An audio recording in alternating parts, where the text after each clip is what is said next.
Hi, welcome back to another video from Java for Beginners course from Course Labs. In this video we're going to see how you can write your Java project using multiple files. When you start developing Android applications, you may have to write your applications using multiple files. This video will help you with that. So let's start creating a Java project. I'm going to give it as mobile 10, the name of the project, and under mobile 10 we have source folder, and I'm just going to create a new class here, and the class name, let's say ABC, or let's say some test. Perfect. Now if you notice, Eclipse has added this access modifier public. This keyword public is known as access specifier. So it specifies who can actually access this class. So we have various access specifiers such as public, private, protected, and default. Now let me show you some of them and how they actually restrict access to your classes as well as your fields and methods of your classes. Perfect. Let's go ahead and start this. Now I'm just deleting this keyword public. So now your Java takes this particular class as default. So by default, this particular class is accessible within the class as well as within the package. So any other class which is within the package can actually access this particular class. Perfect. Now let me first create a variable here. Let's say string name. Let me make it class A. And let's also create a method void display, and I'm just writing the definition here, system.out.println, and I am from class A. So this is basically the definition in this particular class. I forgot to add a semicolon here. Let's create another class here with the name test2.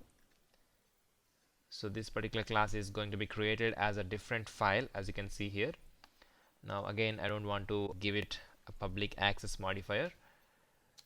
So now let's extend the previous class, which is test. As you can see, you are able to comfortably extend this particular test class from here, which is a different file.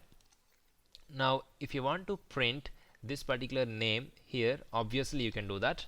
Let's try to do it. So I'm just writing another method, display2,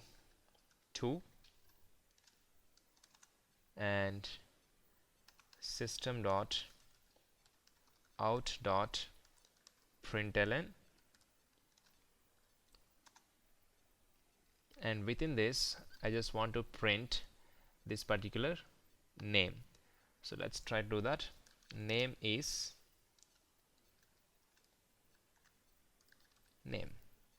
Perfect. Now if I just run this program, after adding a main method here, public static void main string arguments, and let's create a object here, test2, and the object new test2, and just call this object dot display2, and then just run this program and see what happens. So just clicking OK, and as you can see, you are comfortably able to call this particular variable which is inside this test class, and again which is written in a different file. And this is how you can write programs in different files, and the functionality is going to be the same as what we have seen in all the previous examples. Now I want to add another keyword here, private. Okay, now if you notice, this particular string has been made private.